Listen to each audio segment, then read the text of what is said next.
So, I'm out and about trying to pick up some things.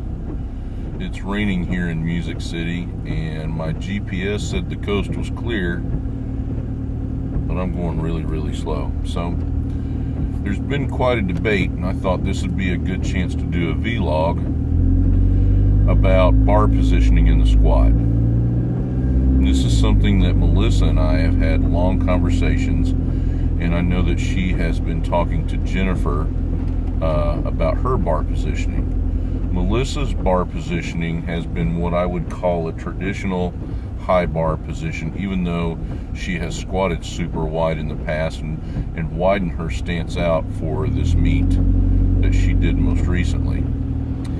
And she is spending the rest of the year, just to kind of lay some groundwork here, focusing on strong men nationals, masters nationals, and then is going to go from there and focus on women's masters worlds, because they're in Memphis, Tennessee this year. And, you know, just to do it, to get the experience of it and move on. And so I imagine the conversation after her meet, we were done at the meet, everybody had a drink, we had eaten, and we're on the way home, and she asked me, did I think if she went back up the weight class 181, could she squat at least 350 and deadlift 400? And I said, yes, I believe she could. I think at the meet that she competed at previously at 181, she pulled 375, and this was that cluster of events where she did a strongman competition, strongman nationals, an Olympic lifting meet, and then a powerlifting meet. She was sick at the powerlifting meet and pulled 375 with room to spare. I think she had a 380, maybe if she grinded hard, a 385. So she does not want the pressure of goals for a powerlifting meet, although I think she somewhat mentally had made a note. Now, what has come into play, because you know, Jennifer's been doing USAPL meets now for a couple of years. I did the one with Corey because I wanted to support Corey. I had been training for 7 months for Master Strongman Nationals, and I didn't get to compete. We've all heard that story as to why. And then that turned into qualifying well for Nationals, so I went ahead, even though I didn't want to, I went ahead and did Nationals. Now, it was a good experience, but this isn't about me. So anyway, the groundwork is kind of laid. Where Melissa, when Annie was training with us previously, she had competed in USA Powerlifting Nationals, and now Melissa wants to do a USAPL meet. So that's the cool thing now at our gym, is doing a USA Powerlifting meet. So there's been even arguments, because I don't think that's going to get her closer to her goal, but doesn't matter what I think. But the debate is high bar versus low bar. And where this has kind of gone, what I have based on conversation, and then what I have seen on the interwebs, especially some of these Facebook groups. There's Powerlifting Motivation is one of them. I have some clients on there and some friends, and so I joined it just to kind of keep an eye on a few things.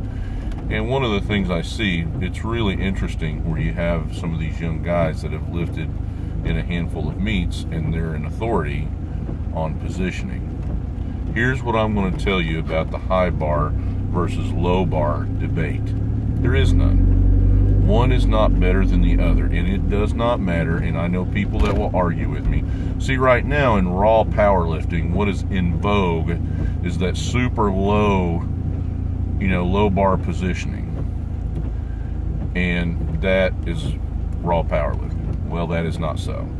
When I did the raw pro stuff in NASA, I used the same bar positioning that I do now. And I squatted pretty big weights. I totaled elite raw, and I even made money. That's why it was called pro. What I'm saying is, I'm not saying high bar is better. I tend to wear the bar higher, and here's why. is when I did the low bar positioning, it bothered my shoulder girdle enough that it had a... You are in a 5-minute slowdown caused by a crash. You are still on the fastest route. It bothered my bicep tendons, and it bothered my shoulder girdle to the point that it had a negative effect on my bench press. So I wasn't really seeing a benefit from the positioning. Now, there are other people. Jennifer's a classic example who lowered her bar positioning, and it worked out great. Now, I think what she would tell you, and I don't want to speak for Jennifer, it was a transition. It's not something where she goes, you know what, I'm going to go lower, a couple sessions, gold. I mean, it takes time. I had given it a full training cycle, and it was, causing bicep tendonitis and a couple of other things. And one of the things, especially early on as I was becoming a judge, there's actually a rule where that bar placement cannot go below the rear delt. Now, they're not doing much about enforcing it. I have called it in the past when the bar positioning was just clearly way, way too low. But there's actually a rule. Now, I haven't scanned rules recently on USA Powerlifting or IPF or anything like that, so that rule may be non-existent, but this has been 20 years ago. So that may not be an issue any longer. Things do change. But my point is, what I tried to teach is finding the person, what the strongest positioning is going to be, the one that gives you the most leverage. And there's going to be some trial and error, and where there's tendencies. Now, there's tendencies with either one. In a low bar positioning, you're ergonomically going to have a little more lean, and your knees are going to push a little more forward in the pocket. That's part of it. However, there's still, if you're leading with the chest, if you're someone that leads with the chest, sometimes you can change your bar positioning by lowering it a little bit, and that will help you lead with the legs and the knees and not get so forward. But that's not everyone, and Melissa is one of them. And by the same token, and I thought it might be this case, she's so long that when she really brought her hands in and wore the bar lower, it immediately put a great deal of stress on her shoulders. Now, can she continue to do that? I got the impression from her that she didn't, so we're trying to find a happy medium. And I showed her a video. I don't remember.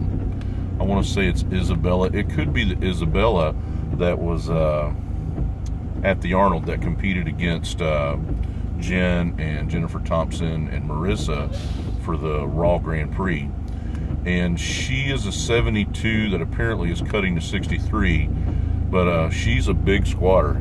It was 200 kilos or two something, maybe just 200 kilos, but that's a huge raw squat.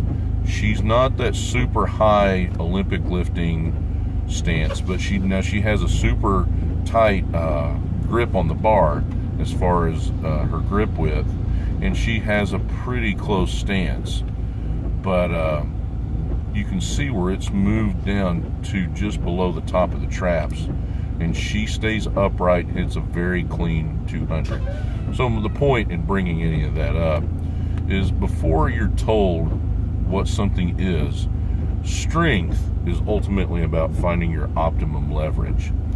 And so have a few people take a look at your form and see what your tendencies are. I've seen people that have gone to that low bar positioning and their elbows are sky high and they're always forward still. So the fix sometimes is not changing your bar positioning. It could be hand positioning. It could be your stance, that maybe you think you're super strong out wide when in fact you're not. So use your assistance, and that's why our assistance is set up for the program that I created, to where our movements are squat movements, and many of them will help address whatever a certain weakness is. So the moral of this whole long-winded thing is, bar positioning is not high bar versus low bar.